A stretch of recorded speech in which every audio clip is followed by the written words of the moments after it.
അപ്പോൾ ഫ്രണ്ട്സ്, ശാസ്ത്രീയമായി കുക്കിംഗ് പഠിച്ചിട്ടില്ലാത്ത ഒരു അവിവാഹിതനായ ചെറുപ്പക്കാരൻ്റെ ഒരു ദിവസത്തെ കുക്കിംഗ് അനുഭവങ്ങളാണ് ഞാനിവിടെ കാണിക്കാൻ പോകുന്നത്. ആദ്യം നമുക്ക് അടുക്കളയിലോട്ട് പോവാം.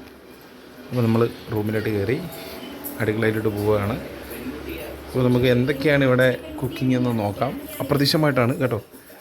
അല്ലേ, അപ്പം പാത്രം അല്ലല്ല, അപ്പോൾ പാത്രം കഴുകാണ്. അയ്യോ, പാത്രമല്ല, പിന്നെ കഞ്ഞി വെച്ചപ്പോഴത്തേക്ക് കഞ്ഞിക്കലത്തിനകത്ത് ഇങ്ങനെ തിളച്ചു വരുമല്ലോ അരിയുടെ ഇതൊക്കെ. അപ്പൊ സ്റ്റൗവിനകത്ത് ഇരുന്ന് കഴിഞ്ഞാൽ കണ്ണീച്ച കയറി അടുക്കളയിൽ മുഴുവൻ വൃത്തികേടാവും. അപ്പൊ അതിന്റെ ഭാഗം ക്ലീൻ ചെയ്യുന്നത്. ശരി, കൊള്ളാം. അപ്പോൾ ഇതാണ് അമ്മയുടെ അടുക്കള. ലൈവാണ് അല്ല, നോ വീഡിയോ. അപ്പോൾ നമുക്ക് മെയിനായിട്ട് അവൻ പ്ലാൻ ചെയ്തേക്കുന്നത് നമ്മുടെ ചോറ് വെച്ച് കഴിഞ്ഞു. തൊട്ടപ്പുറത്ത് നമ്മുടെ ഉണക്കമീനുണ്ട്. ഇത് ഉണക്കമീൻ വറുത്തതാണ് ഇന്നത്തെ സ്പെഷ്യൽ. ക്യാബേജ് തോരനുണ്ട്. വാ, ക്യാബേജ് തോരൻ, വെള്ളമൊക്കെ ഉണ്ട്. ഇനി ഉണക്കമീൻ വറുക്കാൻ പോകണമെന്നാണ് തോന്നുന്നത്. അല്ലേ, ഗ്യാസ് സ്റ്റോവൊക്കെ റെഡിയാക്കി. ചേട്ടാ, ഇത് ഇടയ്ക്കിടയ്ക്ക് കട്ടായി പോകണം. എന്തൊരു ദിവസം അങ്ങനെ ഇടയ്ക്കിടയ്ക്ക് കട്ടായി പോകണേ. ഇതിനെ മുട്ടയൊക്കെ ഉണ്ട് കേട്ടോ. മുട്ടയും തക്കാളിയും പച്ചമുളകും ഉണ്ട്. ഇത് ഇന്നുണ്ടോ? അയ്യോ, ഞാൻ വാങ്ങിച്ചതേ ഉള്ളു രാജാവേ. ഇന്നില്ല. ഇന്ന് ചിലപ്പോൾ എനിക്ക് തോന്നുന്നുണ്ട് പപ്പടം കുത്തുന്ന കമ്പി എല്ലാം നല്ല അടുക്കളയൊക്കെ നല്ല അടിപൊളിയായിട്ട് നീറ്റായിട്ട് ക്ലീൻ ചെയ്യുന്നുണ്ട്. കണ്ടോ, ഇതാണ് ഒരു ബാച്ചിലറായിട്ടുള്ള ഒരു ചെറുപ്പക്കാരൻ. ശാസ്ത്രീയമായി ഫുഡ് വെക്കാൻ ശാസ്ത്രീയമായി പഠിച്ചിട്ടില്ലാത്ത ഒരാൾ അതിമനോഹരമായ രീതിയിൽ കണ്ടോ ഗ്യാസ് സ്റ്റോക്ക് നല്ല പക്കയായിട്ട് ക്ലീൻ ചെയ്തിട്ടുണ്ട്. ഗൈസ്, ചോറിൻ്റെ കഞ്ഞിക്കലത്തിൻ്റെ പുറത്ത് ചെറിയ അഴുക്കൊക്കെ ഉണ്ട്. കഞ്ഞിവെള്ളം തിളച്ച് അപ്പോൾ അതൊക്കെ തുടയ്ക്കുമെന്നാണ് പറയണത്. അപ്പോൾ ഇതൊക്കെയാണ് വിശേഷങ്ങൾ. അപ്പോൾ ഞാൻ കുറച്ച് കഴിഞ്ഞിട്ട് ഉണക്കമീനും തോരനും കൂട്ടി ചോറിനെ വരാം കേട്ടോ. ശരി. അപ്പം ബുദ്ധിപരമായിട്ട് ഞങ്ങൾ അവിടെ നിന്ന് കുറച്ച് തോരൻ സംഘടിപ്പിച്ചു. ക്യാബേജ് തോരൻ. കഞ്ഞി വീട്ടിൽ കഴിച്ചുകൊണ്ടിരുന്നപ്പം കഞ്ഞീരോട് ഇച്ചിരി കഴിക്കാനാടാന്ന് പറഞ്ഞ് മേടിച്ചു. എന്നിട്ട് ഇനി ഇത് കഴിച്ചിട്ട് വേണം ഞങ്ങൾക്ക് അഭിപ്രായം പറയാൻ. അപ്പോൾ ആദ്യം അഭിപ്രായം പറയുന്നത് സജിതയാണ്. സതു ഇത് കഴിച്ചിട്ട് അഭിപ്രായം പറയും. സതു ബാ. അപ്പോൾ ഇത് സതുവാണ് കഴിക്കണത്.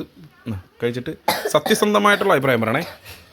സത്യസന്ധമായിട്ടുള്ള, കള്ളം പറയരുത്, സത്യസന്ധം. കൊള്ളാങ്കി കൊള്ളാന്ന് പറയണം.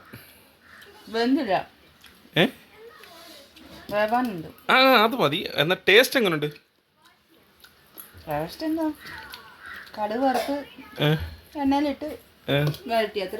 അല്ല, ടേസ്റ്റ് എങ്ങനെയെന്ന് വെച്ചപ്പോൾ ഇങ്ങനെയല്ല പറയേണ്ടത്.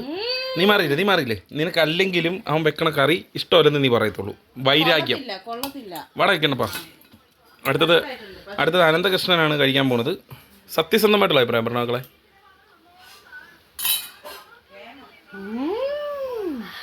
പറഞ്ഞു പറയിപ്പിച്ചെന്ന് ആരും പറയത്തില്ല. അപ്പോൾ അടുത്തത് കൃഷ്ണവേണിയാണ് കഴിക്കാൻ പോകുന്നത്. ടേസ്റ്റ് ചെയ്യാൻ എന്തിനാ അഭിപ്രായം പറയാം. വീഡിയോക്ക് ഇച്ചിരി അഭിപ്രായം പറയണ്ടേ? ശരി, അപ്പോൾ കൃഷ്ണവേണിക്ക് വരെ ഞാൻ കഴിക്കാം. ആയിട്ട് പറയുകയാണെങ്കിൽ സത്യം പറഞ്ഞാൽ കൊള്ളാം. ഉപ്പ് കറക്റ്റ്, ടേസ്റ്റ് ഉണ്ട്. എനിക്ക് ക്യാബേജ് വരെ ഇഷ്ടമാണ്. പിന്നെ ഇച്ചിരി വേവാനുണ്ട്, അത് സത്യമാണ്. അതേ ഉള്ളൂ. മെഴുക്കോർട്ടിയാണത്, അതുകൊണ്ടാണ് ആ ടേസ്റ്റ്. അതെ, മെഴുക്കോർട്ടിയാണ് അവൻ ചെയ്തേക്കണം കേട്ടോ, തോരനല്ല. അപ്പോൾ സെറ്റപ്പായിട്ടുണ്ട്, കൊള്ളാം. അതിൻ്റെ പാചകമൊക്കെ കൊള്ളാം. ഇനി മുട്ട വറുക്കണം എങ്ങനെയാണെന്ന് നോക്കാം. ഓരോന്ന് ഞങ്ങളിങ്ങനെ ടെസ്റ്റ് ചെയ്യാനായിട്ട് അപ്പുറത്ത് മേടിച്ചുകൊണ്ട് വരും. ഉണക്കമീൻ വറുത്തിട്ടില്ല, ഇല്ലെങ്കിൽ ഒരെണ്ണം മേടിക്കായിരുന്നു. അപ്പോൾ ഇതൊക്കെയാണ് ഒരു ബാച്ചലറായ ഒരു യുവാവിൻ്റെ, ശാസ്ത്രീയമായി പാചകം പഠിക്കാത്ത ഒരു യുവാവിൻ്റെ പാചക വിദ്യകൾ. അപ്പോൾ നമ്മുടെ വീഡിയോ ഇഷ്ടമായെങ്കിൽ ലൈക്ക്, ഷെയർ, കമൻറ്റൊക്കെ ചെയ്തേക്കാം കേട്ടോ.